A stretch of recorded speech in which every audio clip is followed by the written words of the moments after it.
Fala galera, aqui é o professor Thaleson Reis e hoje nós vamos conversar sobre alguns aspectos da geografia física do Brasil. São eles o relevo, a hidrografia, o clima e também os tipos de vegetações. Primeiro nós vamos falar sobre os relevos. O que são relevos? Relevos nada mais é do que os tipos de formas que nós vemos na superfície terrestre. Eles são resultados de agentes endógenos, que geralmente são atrelados a vulcanismo, placas tectônicas e também terremotos. E tem também os agentes exógenos, que são relacionados ao vento, aos tipos de chuvas ou também águas de mares e oceanos e rios. Os principais tipos de relevo no mundo são as montanhas, os planaltos, as planícies e as depressões. Mas no Brasil nós só temos os planaltos, as planícies e depressões, nós não temos montanhas. E vamos ver agora quais são os principais tipos de relevo que nós temos no país. Nós vamos aprender um pouco mais sobre cada um deles. Primeiro nós vamos conhecer sobre planaltos. O que são planaltos? Planaltos, como vocês podem ver nessas imagens, são áreas elevadas, com feições planas e onduladas, que são separadas de áreas mais baixas. Elas são resultados de ações e processos erosivos e agentes exógenos. E no Brasil nós temos 11 áreas de planaltos ao longo do território. As planícies, como vocês também podem ver, são áreas relativamente planas, como o nome já sugere isso, e ela é formada pela deposição de sedimentos de origem fluvial, que geralmente são de rios. Sedimentos nada mais é do que aqueles resíduos que vêm nas águas de chuvas, nas águas de rios ou de correntezas também. E há também as depressões, que são áreas relativamente mais baixas em relação ao seu entorno, e elas são geralmente resultado de processos erosivos. E há dois tipos de depressões. São as depressões relativas, são aquelas que estão acima do nível do mar, e também as depressões absolutas, que estão abaixo do nível do mar. No Brasil nós só temos os tipos de depressões relativas, nós não temos depressões absolutas.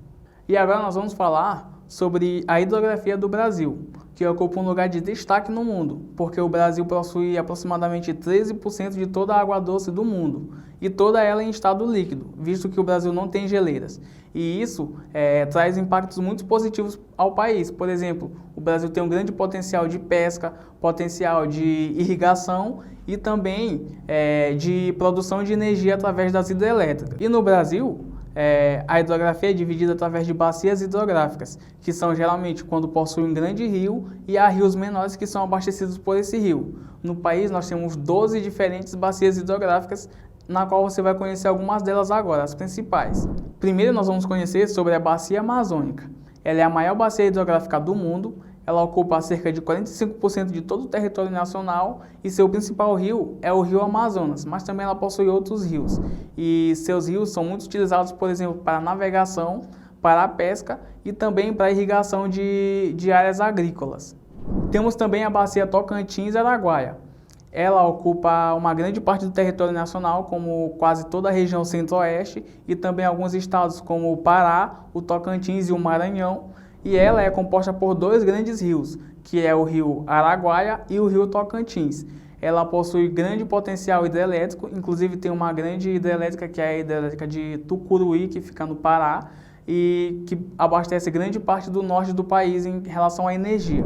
Temos também a bacia do Rio São Francisco, que abarca estados como Bahia, Pernambuco, Alagoas, Sergipe e Minas Gerais, e ela é muito utilizada tanto para potencial pesqueiro como para a produção de energia. E também ela é muito utilizada para levar água a regiões mais secas do Nordeste, através da obra de transposição do Rio São Francisco, que é uma obra muito famosa e que todos nós já ouvimos falar alguma vez na vida. Além dessas bacias que eu citei, há também outras 9 bacias que geram um total de 12 bacias hidrográficas em todo o país. Outro aspecto físico muito importante no país são os climas. O Brasil, por ser um país muito extenso, ele possui uma variedade enorme de climas. Mas antes eu vou falar para vocês uma pequena diferenciação, que é a diferença entre clima e tempo.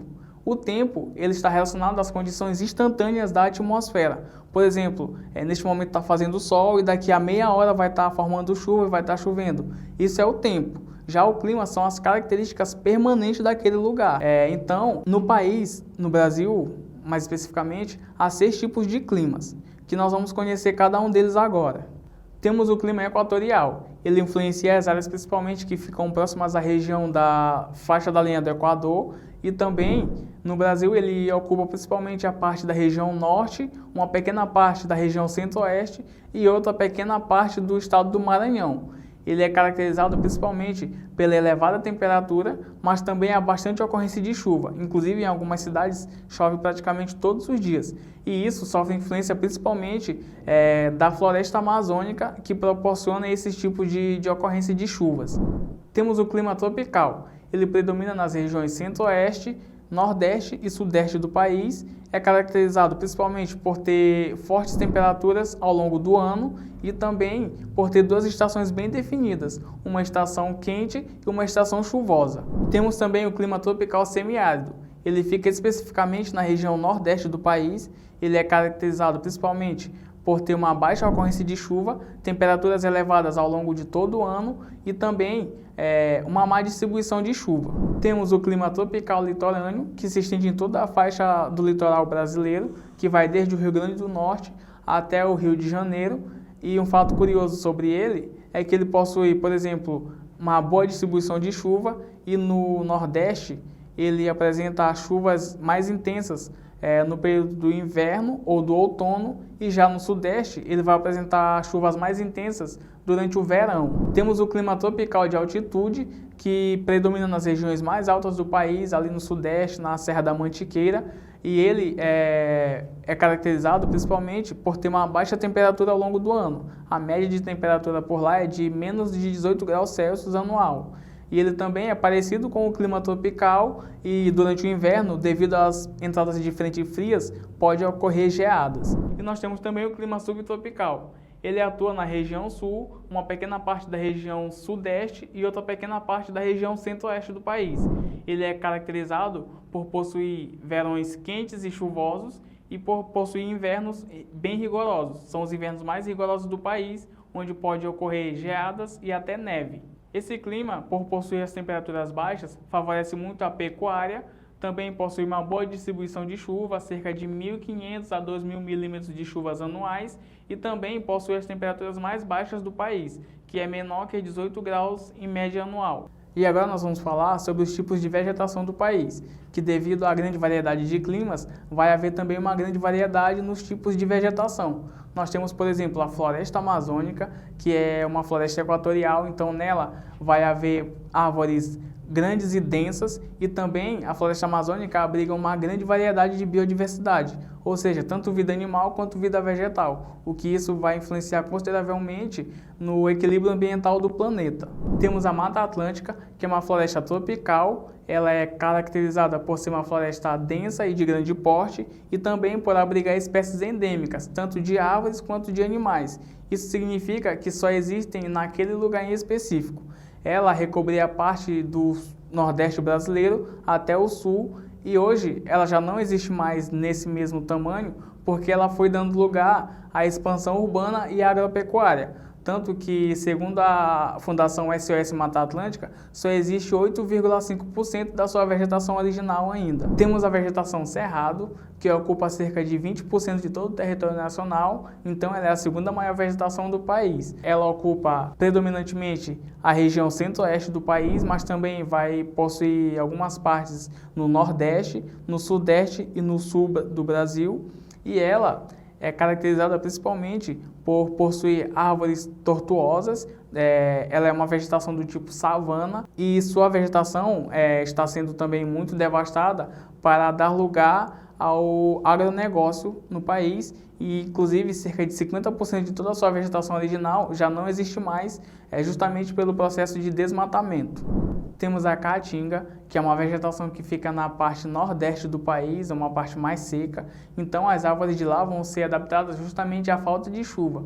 Por exemplo, nós temos a presença do cacto, que é uma planta que não possui folhas e em vez disso ela possui espinhos, que é justamente para reter água, e as plantas de lá geralmente possuem raízes profundas, que é justamente para buscar águas subterrâneas pela ausência de chuva. Temos os campos, que se estendem principalmente no estado do Rio Grande do Sul e vão até países como Uruguai e Argentina, e ela é marcada pela presença de gramíneas e principalmente serve para o alimento de animais bovinos na pecuária extensiva. Temos o Pantanal, que é uma vegetação que se estende no centro-oeste do país, especificamente no estado do Mato Grosso e Mato Grosso do Sul, e também vai até países como Bolívia e Paraguai. Ela é marcada principalmente por ser uma vegetação muito diversificada e sua principal característica é justamente grande parte do ano ser áreas alagadas. E temos a vegetação litorânea. As principais vegetações litorâneas são as restingas e os manguezais. Os manguezais são áreas com árvores de médio ou grande porte que possuem as raízes expostas no solo, que geralmente são solos argilosos e lamacentos. Já as restingas são áreas com árvores de pequeno porte, que são adaptadas a solos arenosos e vegetação rasteiras. E essa foi a nossa aula de hoje. Então, se você ficou com alguma dúvida, você pode colocar aqui nos comentários. Você também não pode esquecer de deixar o seu like, de se inscrever e ativar o sininho e compartilhar com os amigos. Então, até a próxima aula aí.